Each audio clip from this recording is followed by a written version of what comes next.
Hanks lunging at him with that left hook. Oh, tremendous left hook! I thought he was about to be counted out. Here comes Andy Ruiz and down goes Hanks. Andy Ruiz acaba de soltar un gancho de izquierda y Joe Hanks está en la lona, boca abajo, con los brazos extendidos como si estuviera buscando algo en el suelo que nunca para encontrar.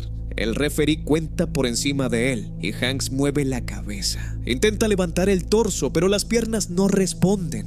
Llega al 9, 9 y medio, 9 y 3/4. Y de alguna forma, con un milagro que nadie en ese estadio se explica, Hanks se pone de pie. Mira al árbitro con los ojos vidriosos. Asiente. Dice que puede seguir, pero enfrente está Andy Ruiz. 250 libras de velocidad de manos imposible metida en un cuerpo que nadie esperaba ver moverse así. Y Ruiz ya viene otra vez. Hanks levanta las manos. No sirve de nada. El segundo gancho lo manda de vuelta a la lona. Esta vez no se levanta. Y esa escena resume exactamente lo que vamos a ver en este video. Andy Ruiz hizo que muchos rivales cometieran el mismo error desde antes de que sonara la campana. Lo veían caminar al centro del ring, pesado, tranquilo, con ese cuerpo que no encajaba en ninguna postal de peso pesado, y pensaban que podían manejarlo, que podían moverse, boxearlo desde fuera, cansarlo o simplemente aguantarle el ritmo hasta que él se apagara solo. Y ahí estaba el problema, porque en el momento en que Andy Ruiz encontraba distancia y empezaba a soltar esas manos, el rival entendía que había juzgado muy mal a un hombre muy peligroso. A lo largo de este video vas a ver cómo funcionaba esa trampa, cómo Andy conseguía que el rival se equivocara antes incluso de entrar en distancia, cómo los iba cazando uno a uno y cómo esos rivales pasaban de tener un plan claro a simplemente intentar sobrevivir la pelea que Andy había decidido pelear. Y quédate, porque cuando lleguemos al momento donde la cosa se rompe de verdad, cuando el rival ya no puede salir limpio y Andy empieza a cobrar cada error con intereses, vas a entender por qué mirar el físico de Andy Ruiz era la forma más cara de equivocarse en el peso pesado.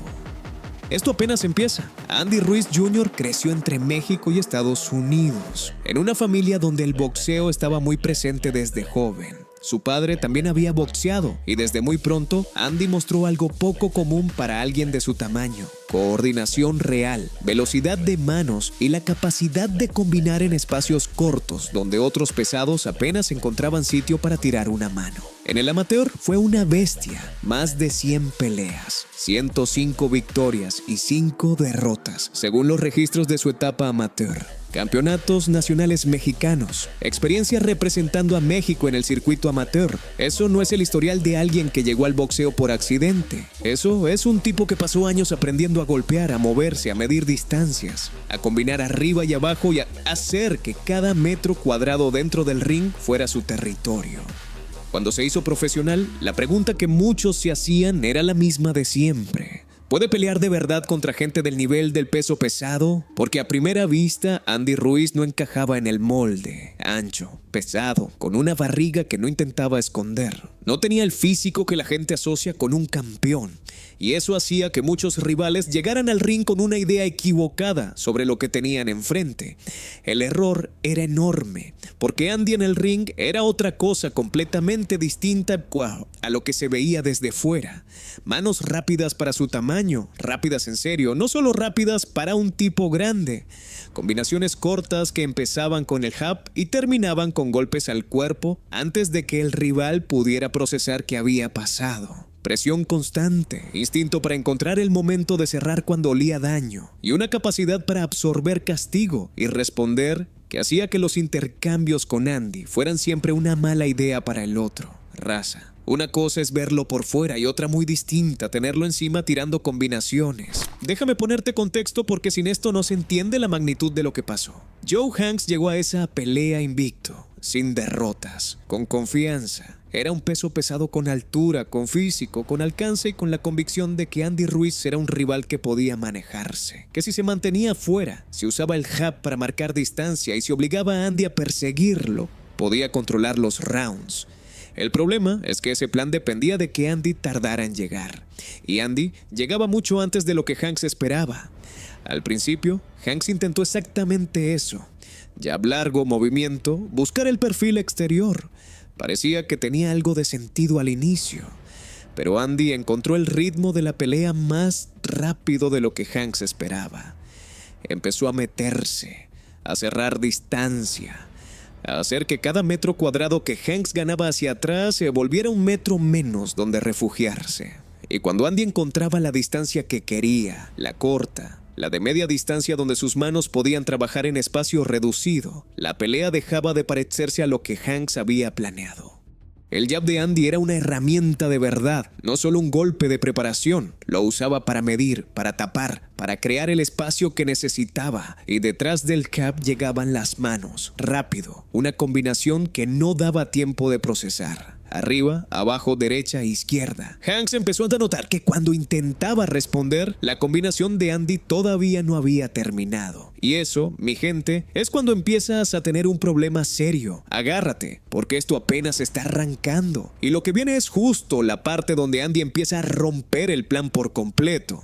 Estos videos llevan horas de investigación, mucho trabajo y mucha revisión de material detrás. Así que si te está enganchando, dale like y suscríbete ahora, porque la pelea se va a poner fea en serio. Hanks intentó aguantar, intentó usar el largo de sus brazos para mantener a Andy fuera. Pero Andy tiene algo que pocos pesos pesados tienen, la capacidad de meterse en ese espacio intermedio donde el rival ya no puede tirar recto y donde sus propias manos cortas tienen todo el aire que necesitan. Una derecha larga de Andy cazó a Hanks limpio.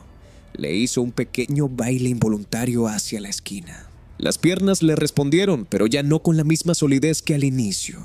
Y Andy lo vio.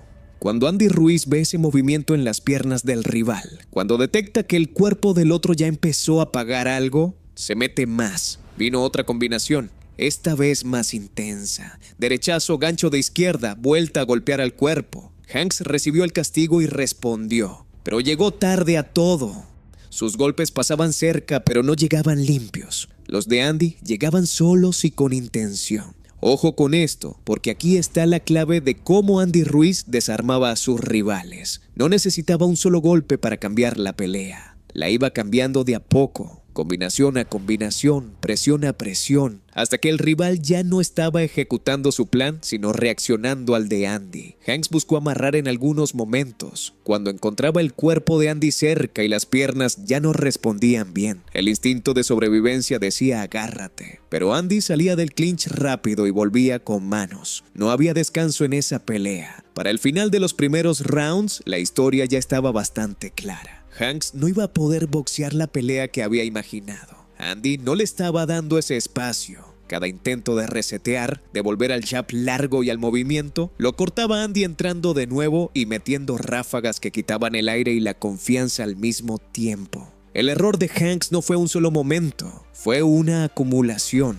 Creyó que podía absorber el intercambio con Andy y responder desde adentro. Creyó que su físico y su confianza iban a ser suficientes para sobrevivir las ráfagas y mantenerse de pie hasta que Andy se desgastara. Pero Andy seguía ahí. Hay pesos pesados que combinan fuerte, pero van bajando el ritmo a medida que pasan los rounds. Andy Ruiz mantenía un ritmo de trabajo constante. Podía soltar 8 o 10 golpes en un intercambio y volver a buscar al rival sin parecer agotado. Eso hacía que quedarse a intercambiar con él fuera una mala idea. Hanks lo intentó de todas formas. En uno de esos momentos donde el rival decide que ya fue suficiente de retroceder y planta los pies para responder, Hanks se quedó quieto y buscó el intercambio. Andy lo esperaba. Soltó un gancho de izquierda tremendo que aplanó a Hanks, lo mandó al piso y el hombre se levantó porque tenía orgullo y tenía barbilla, pero las piernas ya eran otra cosa. Andy entró de nuevo. Ráfagas. Hanks intentó salir, pero la pelea ya estaba cerrada. La segunda caída llegó y la noche terminó ahí. Andy Ruiz consiguió la victoria más importante de su carrera joven hasta ese momento y lo hizo de la forma más clara posible, demostrando que cuando entras en distancia con él y crees que puedes intercambiar mano a mano, el precio se paga muy rápido. Compáralo con cualquier otro pesado de esa época y vas a entender el problema que tenían los rivales. Manos así de rápidas en 250 y tantas libras no se veían todos los días. Eso era lo que hacía que Andy Ruiz fuera una trampa tan efectiva. Déjame contarte lo de Matthew Greer, porque en esa pelea se vio otro lado de Andy Ruiz que era igual de aterrador. Greer era un rival experimentado, sabía que Andy venía con presión y que las manos eran rápidas. Su plan era mantenerse activo, moverse y no quedarse quieto en ningún momento. Al principio lo intentó boxear, intentó tirar su jab para mantener distancia, intentó hacer que Andy tuviera que trabajar mucho para encontrar el ángulo. Andy trabajó. Empezó a meterse por abajo. Jab al cuerpo, combinación corta al cuerpo, luego arriba. Greer sintió los primeros golpes al cuerpo y empezó a bajar ligeramente los codos para protegerse. Y en el momento en que Greer bajó los codos, Andy subió la mano. Gancho derecha al oído. Greer cayó en el primer round. Se levantó. El árbitro contó. La pelea siguió. Pero el cuerpo de Greer ya había registrado el mensaje. Ese tipo de caída en el primer round te dice algo muy claro sobre el hombre que tienes enfrente. Y desde ese momento, Greer pasó de intentar ejecutar su plan a intentar sobrevivir el ritmo de Andy. Andy siguió con presión, golpes al cuerpo que dolían, que doblaban, que hacían que las piernas respondieran diferente. La esquina de Greer lo veía y le gritaba que amarrara, que se pegara, que no dejara a Andy tirar en el centro del ring. Pero amarrar a Andy tampoco era fácil. El tipo se salía rápido de los clinch y volvía con manos. Greer fue al piso por segunda vez. Tocó la rodilla en uno de esos momentos donde el cuerpo simplemente cede. Y Andy lo esperó para volver. Combinaciones al cuerpo, golpes arriba, uppercut que sacudía la cabeza. La esquina de Greer le gritaba. Pero Greer ya estaba en modo supervivencia pura, con los guantes pegados a la cara intentando que los golpes no llegaran tan limpios. Llegó la tercera caída y el árbitro no necesitó pensar mucho. Se acabó la fiesta. Elijah McCall era un pegador, un tipo con muchos knockouts en su historial, con poder propio, con la confianza de alguien que sabe que puede cambiar una pelea de un solo golpe. Y eso es exactamente lo que lo metió en problemas. McCall quiso intercambiar con Andy. Pensó que si se plantaba y se metía en ese territorio de corta distancia donde se supone que los pegadores grandes deciden la pelea, tenía opciones. La idea tenía cierta lógica si el rival fuera cualquier otro peso pesado. Contra Andy Ruiz era entregar el control de la pelea, porque en corta distancia Andy era el dueño, y McCall lo descubrió rápido. Andy soltó combinaciones que McCall no procesó a tiempo. Las manos llegaban desde ángulos distintos, rápido, una detrás de otra sin pausa. Arriba, cuerpo, arriba de nuevo. McCall recibía y no encontraba el momento limpio para responder. Cada vez que intentaba tirar algo con intención, Andy ya había tirado 3 manos y estaba buscando el siguiente ángulo. El daño se fue acumulando. McCall empezó a tambalearse. Las piernas ya no le respondían con la estabilidad que necesitaba para pararse firme y soltar su poder. Andy lo vio. ¡Agárrate! Cuando Andy Ruiz detecta ese momento donde el rival empieza a irse, entra de lleno. Sin pausa, con presión, con combinaciones hasta que el árbitro se mete. Y el árbitro se metió. McCall terminó la pelea absorbiendo un castigo que no pudo responder. En ese ring, esa noche, el poder más peligroso terminó viniendo del hombre que muchos habrían juzgado mal desde fuera. El tipo pesado, tranquilo, con manos de una velocidad absurda para esa división.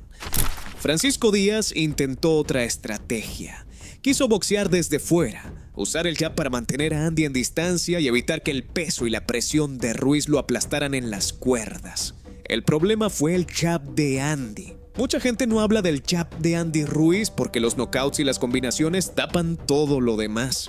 Pero ese jab era una herramienta de trabajo real. Rápido, preciso, lo usaba para medir distancia y para abrir camino a lo que venía después.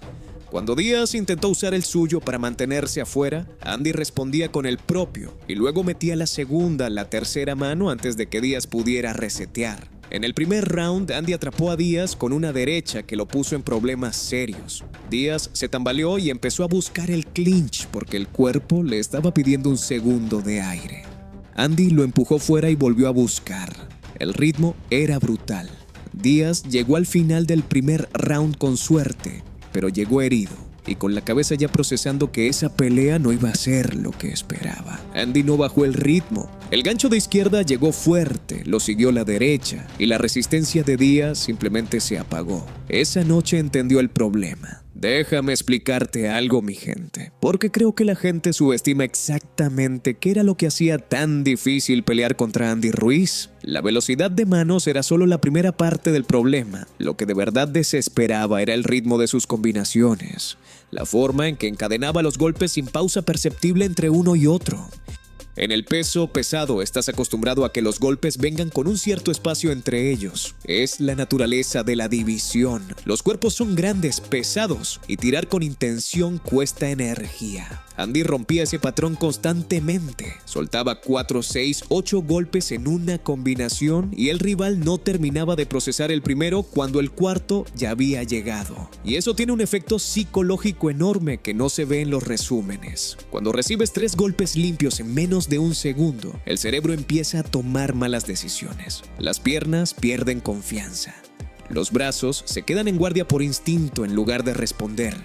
La mirada empieza a buscar una salida que no existe, y Andy estaba ahí, buscando el siguiente ángulo. El trabajo al cuerpo era otro problema enorme. Andy golpeaba abajo con intención real, no como preparación. Un buen golpe al cuerpo en el peso pesado puede cambiar el estado físico del rival para el resto de la noche. Las piernas responden diferente después de recibir castigo al hígado. El cuerpo empieza a repartir energía de otra forma, y cuando el cuerpo ya está pagando un precio físico abajo, los golpes arriba empiezan a llegar más limpios porque la guardia baja involuntariamente para proteger lo que duele.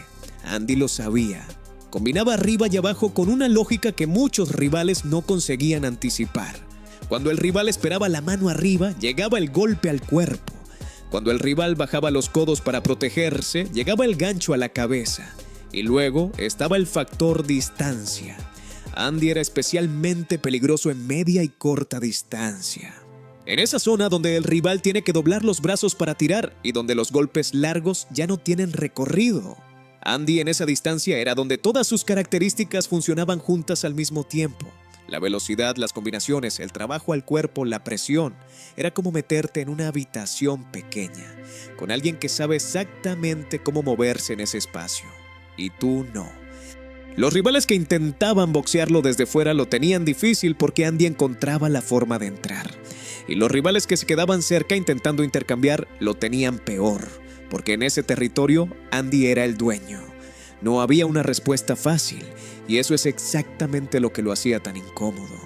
Mi buen raza, una cosa es escucharlo y otra muy distinta es estar en ese ring sintiendo que cada golpe que intentas tirar llega tarde porque ya viene otro desde el lado que no estabas mirando. Carl Davis lo intentó a su manera. Era un tipo grande, con poder, con experiencia, con la convicción de que podía aguantar lo que Andy le tirara y responder con algo propio. Llegó al ring con un plan. En el primer round, Andy lo tocó con algo limpio de entrada.